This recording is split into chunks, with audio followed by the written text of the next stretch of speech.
Okay, here's video number 3. It's now 5 p.m. 5 p.m. on the 3rd.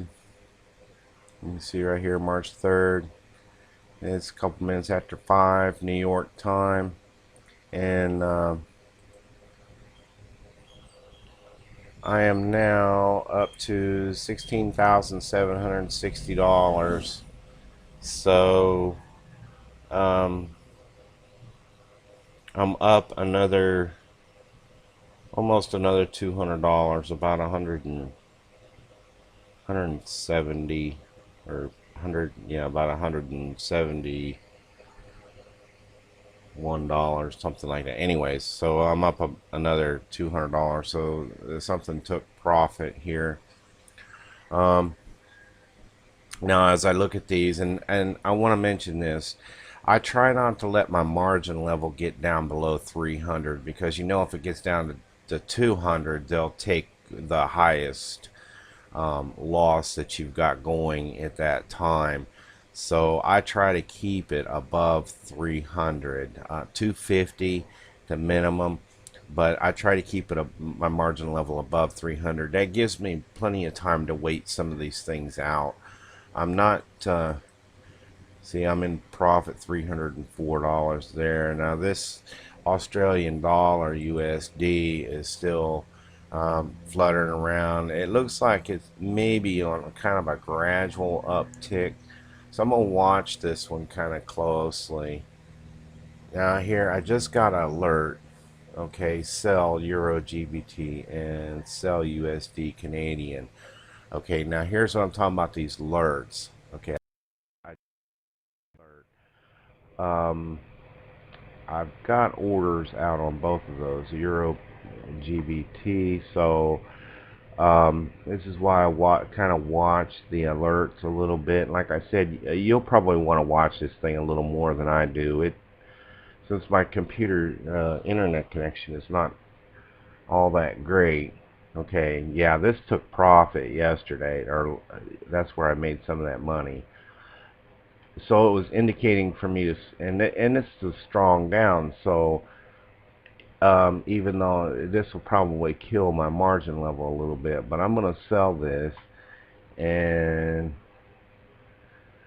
we'll wait for it to be processed here. That's what I'm talking about, my internet speed being so slow.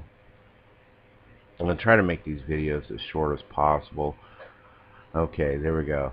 Now, even though my custom moving average, it's above my custom moving average on the 4-hour chart, but on the daily chart, yeah, it's below it.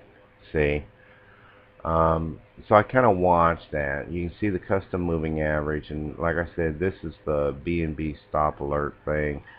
So it's below that too on the daily, even though on the 4-hour chart, it's just above it. So and then I look at the stochastic here, and it's been pretty much steadily moving down with some upticks. So what I'm gonna do is I'm gonna take profit on this right at 100 pips. Like I said, 100 pips is pretty good for just kind of scalping some of these. Um, it's right at 100. If I can get it there. 139, 216. Yeah, 139 pips is good enough. I'll check it later. But see, there's kind of like a support line right here, a little bit of one. And being that this thing is on a downtick anyways, so that with that order here, that brings my margin level down to 260. So that's kind of a gray area. Um, but I've got this one here.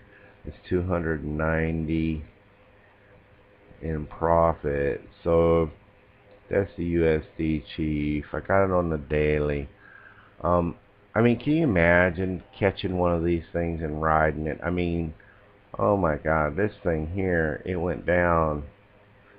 I mean, we're talking one day, you know, um, 18,399. So that's, 18,000 pips.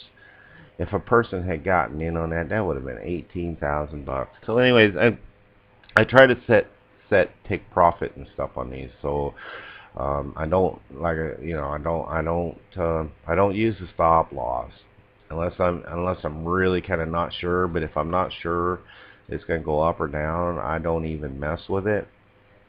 So, and that one I set it for 139 pips. Yeah. So it's gonna be it'll probably take profit here pretty soon. Like I said, and that's why you want to, if you've got your laptop at work, you want to kind of watch. Just you mute it so or I mean, it doesn't matter. I don't know how your work environment is, but if you've got this thing sitting on the table and you just kind of look at it and watch for these pop-ups to alert you, and then you can just kind of tell, and then look and see what your margin level is. Try not to go over, 300 or below 300 on your margin level too much. Like I said, 250 is about my minimum, so I'm right at 260. I don't really like it being down that low, but I think this is going to take profit here fairly quickly. So every time you take profit, that increases your margin level anyways. So um, we'll look at that. I think we're in pretty good shape here as far as that goes. The euro Australian dollar. Um, let's see, where is that? It's right here. I got that on the 4 hour thing. It's still going down. It hasn't taken profit yet. I've only got it set at 164 pips, but it will.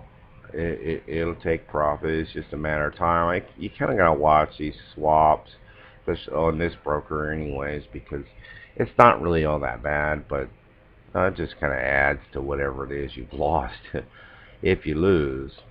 But by the time I end up taking a loss on something, I'm gonna be so far ahead of the game that it's not gonna really make a difference. But I try to. Um, here's another one. The USD Canadian. I've got this set at I've got it set at sell, and that was what that alert just told me to do, was sell. So I'm looking for this to drop a little bit because it's actually been kind of on the rise, but it's below my custom moving average, right there still, and that's on a daily chart. On the 4 hour chart, I think it's above it. Yeah. So I'm looking for it, and this was indicating here that it was going to push up this candlestick here, but that was after I set that. So, and then it was going up here, but it's going to go back down. Like I said, a lot of these, if they go up too much, I mean, you kind of got to watch these swaps a little bit on on this platform. But even even if you end up taking a loss and you get out and you don't think that it's going to get down to where you're going to make any money, or you're possibly still going to lose a little money, at least you can wait it out long enough to where you're not losing as much money. Because if this thing all of a sudden took a sudden dive upwards, those things like that don't last long. See this one here? This took a major dive down, and I mean we're looking at over 1,200 pips, and over a course of 4 hours. But then also, if you're looking at, see, my mouse will do right here. If you're looking at, over the course of That's almost 2,000.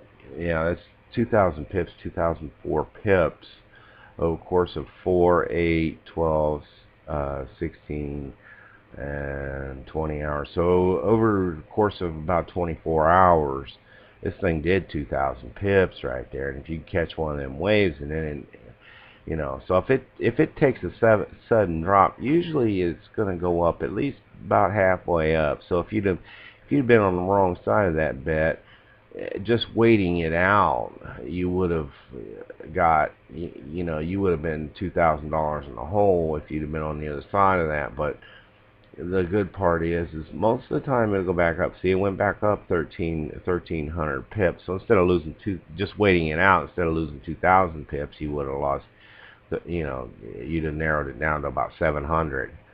Um, you know, so just waiting these out. That's why I say, you can kind of, and once you get used to it, you'll see, because you read these candlesticks, the higher highs and the lower lows, and scroll back. Always zoom out, because if you zoom out, you can see where it's going, and I don't know where it is, but I don't hardly use them. But your horizontal lines, if you have to, just put your horizontal line in there and see where it's at. Because see, this has been on a constant up, but now it's going down a little bit, and that's why I've got a sell on this. Um, USD Canadian, yeah, sell. And that's why I've got the sell on that, because I know it's going to go down here and take profit. I've got it set at 314 pips, which should be $251 in profit. So I kind of got to watch this. My swap is only $1.12, so I'm in good shape there. And so anyway, I try not to make these videos too long, but this is video number 3, and I'm gonna close it out for now, and I'll make another one later. All right, bye.